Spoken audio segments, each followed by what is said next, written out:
Green development. Investing in communities to make them more sustainable should be a positive thing, right? Well, in theory, but it has to be approached carefully. One of Pittsburgh's 90 neighborhoods is experiencing that situation right now, that neighborhood being Hazelwood. Before we can understand the situation, we must understand its history. Hazelwood's history stretches back centuries. Originally, it was forested land along the Monongahela, but indigenous displacement and eventually European settlement made it into a primarily farm town and then eventually an industrial town where many immigrants and African American families got steel jobs from the booming steel industry. But when this industry collapsed, so did Hazelwood's economic situation, and the last mill closed around 1998, and it was kind of a turning point for the neighborhood.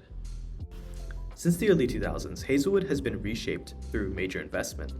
The former industrial land has now been environmentally rebranded and remediated as Hazelwood Green, and this attracts the attention of many universities, many developers, lots of companies.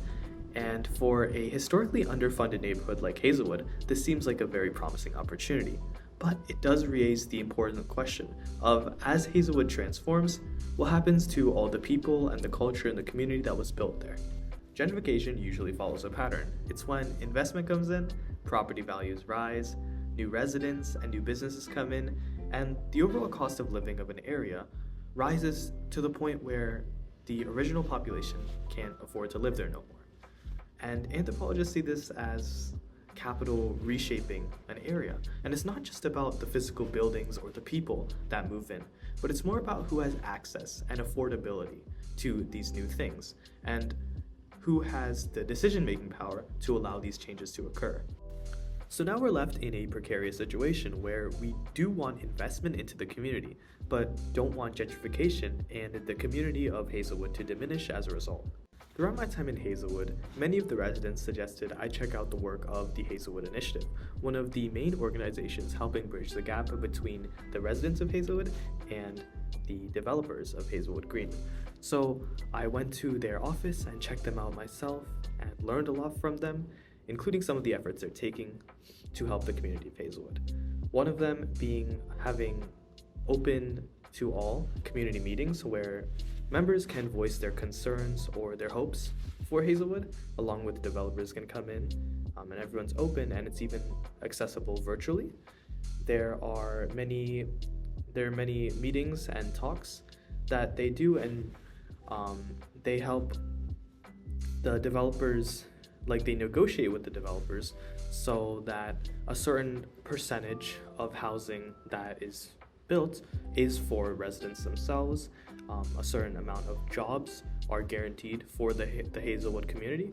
So we see that the developers actually invest into the community rather than on the community. I was equally interested in understanding how local residents felt about the situation and where their community was headed. So I asked them and had conversations with many, and while some preferred I not record our conversations, here are some that were okay with it. What's special about Hazelwood to you? Yeah, I super love Hazelwood because it's a really close knit community. Everybody knows everybody, and also the community really shows up for itself. So if you look online, you can see like our community processes and our community plan that we had passed. So not a lot of the neighborhoods in Pittsburgh have their own community neighborhood plan. So basically, that plan outlines what Hazelwood wants for itself and any developers that want to come to the community, what they need to be doing and providing in order to do development into our space. Hazelwood Initiative hosts a monthly community meeting. So that's a really good spot to go and meet people. That's the second Tuesday of every month. The change has came when the steel mill shut down and people start leaving out of Hazelwood. I think Hazelwood is coming back, revitalizing, trying to revitalize itself with a potential grocery store, um, potential in the Hazelwood Green area where they're doing a lot of reconstruction down there. And as we know, CMU's down there and the biotech forge is down there. And there's going to be a new Steeler field down there. And Center of Life is building a facility down there in collaboration with Pitt, I believe, with Pitt CEC Center. So there's a lot. going on. Since you lived your whole life here, have you noticed like changes recently, especially with the new development? Could you describe those? I definitely have. Um, it's like the buildings that they're building. Um, it's just overall getting like a little nicer in certain parts. So, like I've seen it like bike lanes down there, like very nice. Um, just like newer things are coming to the ave. There could be like a possibility of gentrification or pushing the old community out.